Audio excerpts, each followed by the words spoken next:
వచ్చి ఇలా ముందుకు పడుతుంది. ఆ ముందు మేకు ఉంది. నేను మేకు చూస్తున్నాను, ఆయన మేకు చూస్తున్నాను. ఇది ఎప్పుడు తగ్గుతుందా మేకు.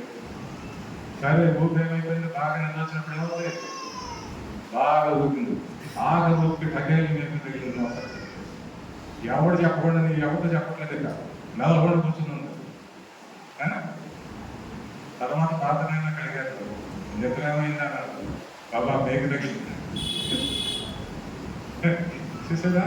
కనుక దేవుని సేవలో చాలా జాగ్రత్తగా ఉండాలి, చక్కగా వాక్యం వినాలి. ఇవన్నీ మీకు ఎందుకు చెప్తున్నానంటే ఇవన్నీ నేను ఇక్కడ అన్నీ ఇక్కడ నేర్చుకున్నాను తెలుసా. కనుక అన్ని విషయాల్లో ప్రతి పని ఆయన చేసి చూపించేవాడు. ఏం చేసేవాడు? ఏ పని ఎలా చేయాలి, దగ్గర ఎలా కట్టాలి, అది ఎలా కట్టాలి. అప్పుడు గడ్డు ఉండేది, ఇవన్నీ తెలియదు, అన్ని బిల్డింగ్లు ఎక్కువ. ఎవరికి ఏం చేయాలి, గడ్డ కడుతుండేవాడు. ఇవన్నీ పనులు చేస్తూ ఉంటాడు. ఈ విధంగా దేవుని సేవలో ఆయన ఉన్నతమైన ఉద్యోగాన్ని వదిలిపెట్టి సేవ చేసి సేవలో ఎన్నో కష్టాలు, కొన్నిసార్లు పెట్టడానికి కూడా ఉండేది. ఎలా రావాలనుకున్నాను, ఏం లేకపోయినా ఏం చేస్తాను. గోధుమ గారు ఏం చెప్పారంటే ఆ గోధుమ దాంట్లో కోడిగుడ్డు కలిపేసి అట్లేసి ఎలా ఉంటే కట్టేసి నాకు కూడా కట్టేది.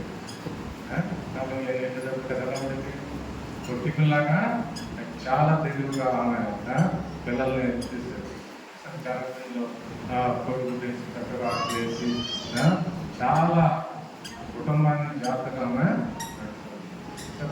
అనేక స్థలాలకి దేవుని సేవలు విలువగా సైకిల్ అప్పుడు కోట్లు 60 కూడా కొన్నాను. బండి సైకిల్ మీదే వెళ్తాము. ఆయన బండ్లు కార్లు కొనుక్కునే స్తోమత ఉండదు, కానీ వాటికి ఖర్చు పెట్టలేదు. దేవుని సేవకే వారికి ఉన్నాయని ఖర్చు పెట్టారు. ఈ విధంగా ఆయన జీవించినంత కాలము నమ్మకంగా బిడ్డలను జాగ్రత్తగా తెలుసుకుని మంచి చదువు చదువుతాం.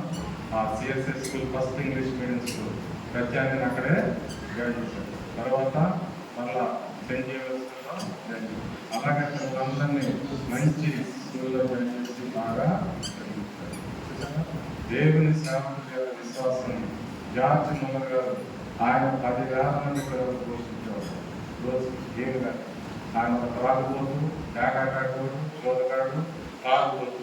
మళ్ళీ చచ్చిపోయినా కానీ అందరం ఇటే వదలలే అని చెప్పేసి ఎంతమంది శవాన్ని తెచ్చి వెళ్ళిపోతున్నావా అన్నాడు. ఎవరిని? తల్లి. అంటే బంధకంలో ఉండిపోయాడు, కాకాడుతున్నాడు. అది వదిలేసైతే ఎలా కానుతుంది, ఆ తల్లిని అలాగే కొనుక్తాడు. ఎప్పుడైతే దేవుని వాక్యం విన్నాడో మొత్తం అన్నీ వదిలేసి దేవుని కొరకు ఫుల్ ఆయన త్యాగం చేసి ఆయన ప్రతిదీ దేవుని దగ్గర నుంచే పొందడం తప్ప అది ఎవరిని ఒక పైసా పొందడానికి అనాథకులను పెద్ద పెద్ద బిల్డింగ్లు కట్టించారు. అంత దేని మీద విశ్వాసం లేదు. పిల్లలు పెంచారు. 10,000 మంది పిల్లలు పోషించారు. అలాగే ఆశ్రమంగా కూడా చాలా మందికి చాలా రకాలైన ఉపాధులు కల్పించేవాడు. రకరకాలైన పనులు చెప్తారు. మీకు అవన్నీ తెలియదు. ఎవరికి ఎలా చేయాలో, ఎలా ఉన్నారో, ఏమేమి పని చేస్తే ఏమవుతుందో అన్ని స్తోత్రాలు చెప్పేసి ఆ పనితో వాళ్ళని చూస్తారు. ఈ విధంగా నేను 76 సంవత్సరాల వరకు ఉన్నాను. అప్పటి వరకు ఆయన చేసిన పనులు, ఆయన చేసిన కార్యాలను చూసినప్పుడు చాలా ఆశ్చర్యం ఉండేది. నేను ఎప్పుడూ ఇక్కడ ఉండడం కనుక నాకు ఎన్ని వంట పట్టేసింది. ఏ పనిలో ఏం చేయాలో కూడా అవే మా పిల్లలకు నేర్పించాను. అవే మా యొక్క కుటుంబంలో. అందుకనే అందరూ క్రమశిక్షణతో పెరిగారు. ఈ పేపర్ కూడా రాకుండా మా ఇల్లు కూడా ఎవరికి ఇచ్చాను, మా బంధువులకే ఇచ్చేసాను. కనుక దేవుడు నాకు 2 ఇల్లు ఇచ్చాడు. ఒక ఇల్లు లేదనుకుంటే ఇచ్చాడు. దేవడంలో ఉంది, ఏలూరు విద్యానగరంలో ఒక ఇల్లు.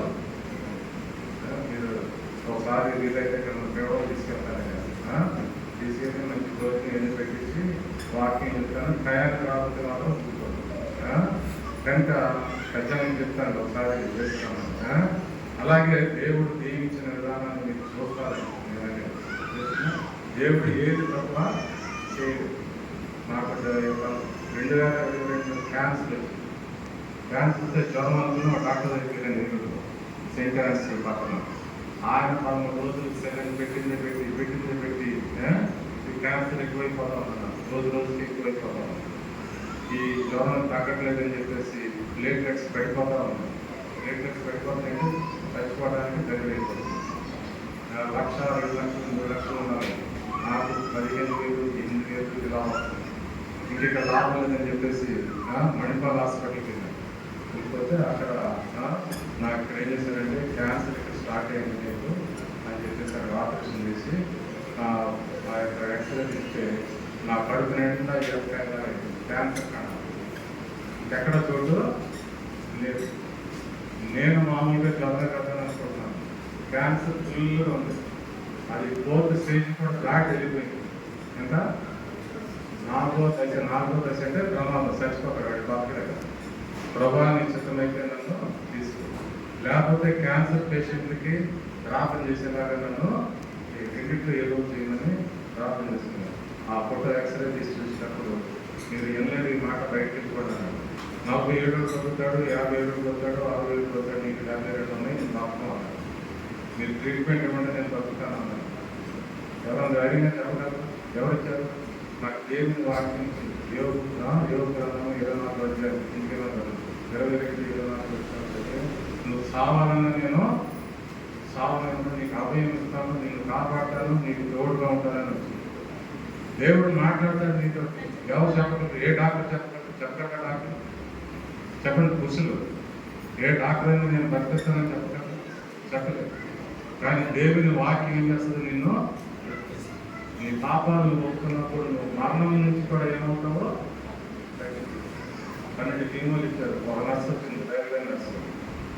బాబా ఎలా ఉంటుంది అంటే 12 కీమోలు ఇచ్చారంటే నా చేయాలంతా దొరుకుతుంది. చేయదుకున్నామే కదా, కీమోలు ఇచ్చిన వాళ్ళకి చేయాలంతా వాతరలాగా పడిపోవాలి, నీకు అసలు ఇచ్చినట్టే లేదేంటి?